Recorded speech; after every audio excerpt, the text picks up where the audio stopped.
Today, I'm going to show you exactly how to play tall, allowing you to obtain insane amounts of gold. And for anybody unaware, playing tall is where instead of painting the map your colour to become the strongest ruler, you take a small section of land, focus all your effort on building your holdings up and making each of them bring you tons of gold. And if done correctly, you can make a duchy have multiple times the amount of gold of a large empire like the HRE in way less than 50 years. Some people may think this sounds boring, but I really do disagree. Playing tall allows you to have way less vassals, so you can better focus on each character's story, rather than being overwhelmed with your 50 vassals you can barely remember. This playstyle just made my games so much more memorable. It made me want to go and win land for my family, granting them kingdoms and making them independent. But even still, playing tall does come with some early game issues. Most importantly, you will probably be fairly weak to larger kingdoms until you build up your gold. Before even starting out, you need to make a few decisions, like who to play as and where to start.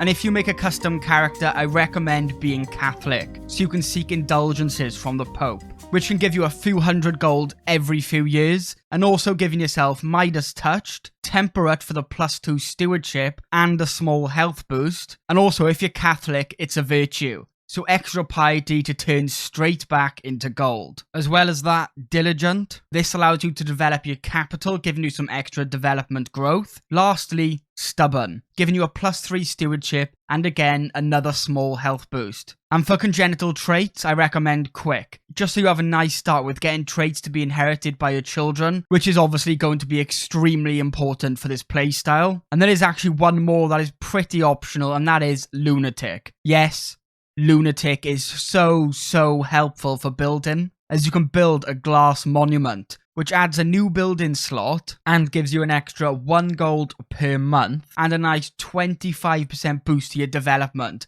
So it's definitely something worth looking at. Now, all of these will keep you under the achievement limit, but of course, if you don't care about that, you can obviously make a way better character. This is the best setup I've personally found for making gold. Now, of course, the big question, where exactly to start? You can make anywhere on the map work, although certain areas will just take a little bit longer, and some will just not have the same potential to make as much money as others, depending on the terrain. So if you want to have the max potential, farmlands and coasts are the best tiles for economy buildings. We'll get into that more in depth shortly. I have a map I found online that maps out what terrain each tile is. Red is farmlands. So as you can see, they're fairly rare, but around India there's huge clusters of them, making it a great area to consider starting in. Or well, you can just use the terrain map mode, that's already in the game. So the final thing before starting is I really recommend starting as a vassal. As early on, like I said, you will be pretty weak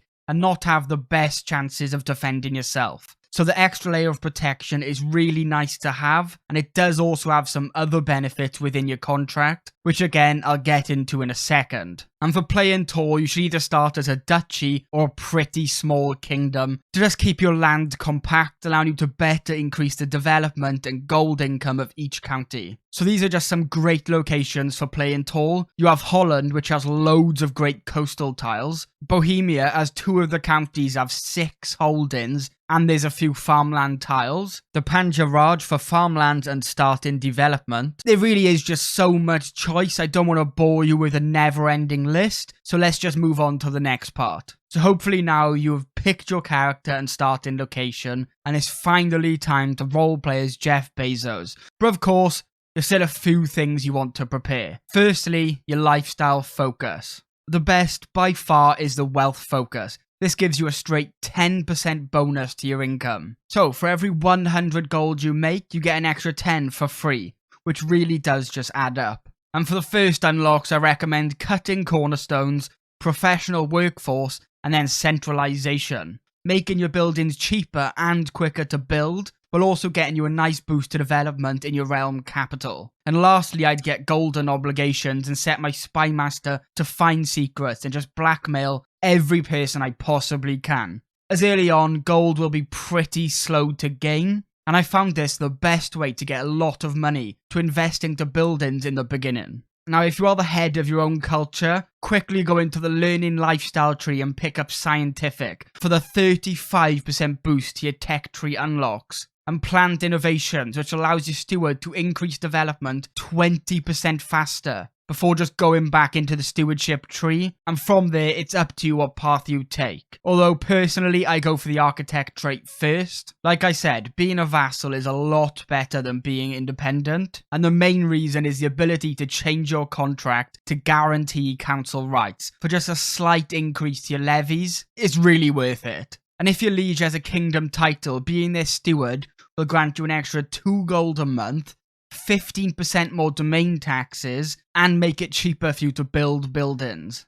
And if they're an emperor, you get a +3 gold a month. This just allows you to make so much more money early on by simply forcing a council position with an unnoticeable amount of extra levies you give to your liege. This is honestly one of the most important steps early on. Now, of course, that's your liege's court, and now onto your own. So you want to find some woman in your court and marry it off and try and find the best steward you can. And typically, I never take my steward off of increasing development in my capital. If you just take one thing away from this video, it's that development is always the most valuable thing to making a valuable kingdom. As every point of development a county has, it gains a 0.5% bonus to taxes and levies, as well as a +150 to the supply limit. Now 0.5 may seem little, but it really does add up quick. So I always choose this over collecting taxes, as it will pay off a lot more in the long run. And finally, before I even get to building, if I am a Catholic, I go on the cheapest pilgrimage I can, earning you the pilgrim trait for an extra 10% extra piety a month, as you will need 250 each time you ask the Pope for gold,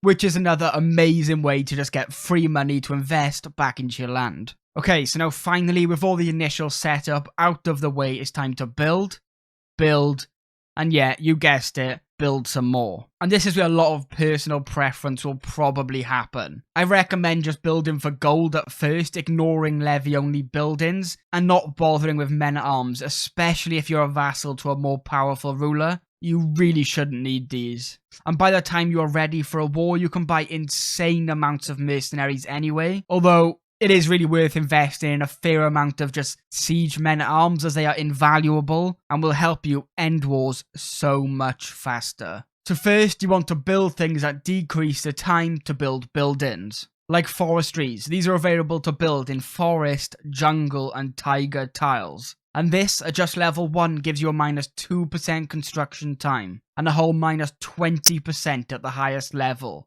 And the earlier you build these, the more value for money you will get for having them. Then I like to create my trade ports if you have any coastal land, because as well as holding taxes, you also get some extra development growth, up to a whole 40% more. And then finally, depending on what terrain you have, I begin building the buildings that directly increase my gold income. This is just typically the order I build after I unlock the correct innovation to build the next level. Construction time first, then development growth, and finally, my straight money-making buildings. I just find this the best way to maximize your gold spent. And like I did briefly mention at the start, farmlands are the best, and for 2 main reasons. First, farms and fields at level 1 earn you a 0.5 gold a month, and farmlands can also have manor houses. At level 1, this gives you an extra 0.7 gold a month, and a fully upgraded one is a huge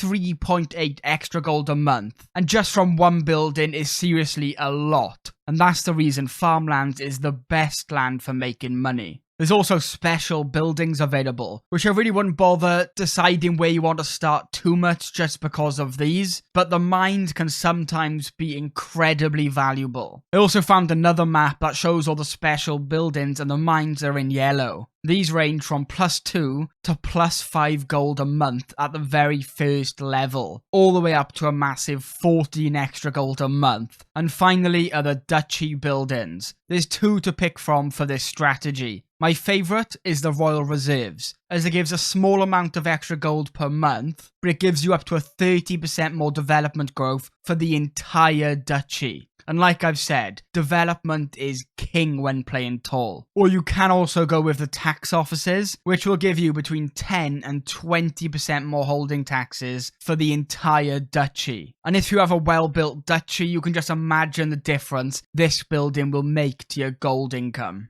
Also, once you have some decent holdings already set up, it's really worth saving up to build as many cities as you possibly can, as cities have way more gold potential than castles, so you can make your initial investment back pretty quickly. Now, of course, you want nothing more than a family full of geniuses, so that is going to include, well, a lot of looked down upon marriages. So later in the game, after saving up some piety, it could be worth creating your own faith and enabling either cousin marriage or straight up unrestricted marriages. But while doing this, there is another pretty amazing way to earn stupid amounts of money, if you don't mind being bombarded with notifications, that is. And you do this by changing the head of faith to temporal, so the founder of the faith becomes the head, and this will also be granted to your future heirs as well. Of course, at the start you won't get many, as your faith will be pretty small, but if you do help your family get established in other parts of the map while they're your religion, eventually people will start seeking indulgences from you. This gives you 100 gold each time just for existing. Very balanced. And finally, for this video, is the tech tree. Basically, each tech tree you'll want the top left one. This allows you to upgrade your castles and stuff, so you can build higher level buildings. And on the top right of the civic category, this allows you to actually build higher level economic buildings. So these are the two most essential ones, but there are many others that help increase your domain limit as well as development growth. But of course, the order you get the rest of these will just depend on things that are happening in your game, if you need more domain limit and so on. Anyway, I hope this video was helpful for you. If it was, do consider liking the video and feel free to comment any other guides you would like to see in the future. Anyway, thank you so much for watching, and of course a quick thank you to all my channel members. We have Bayek von Quark, Arcane, Damien, Intermia1, Irrelevant, Luke Jarrett, Zigadelic and Random Icelander. But yeah, thank you all so much for watching, and hopefully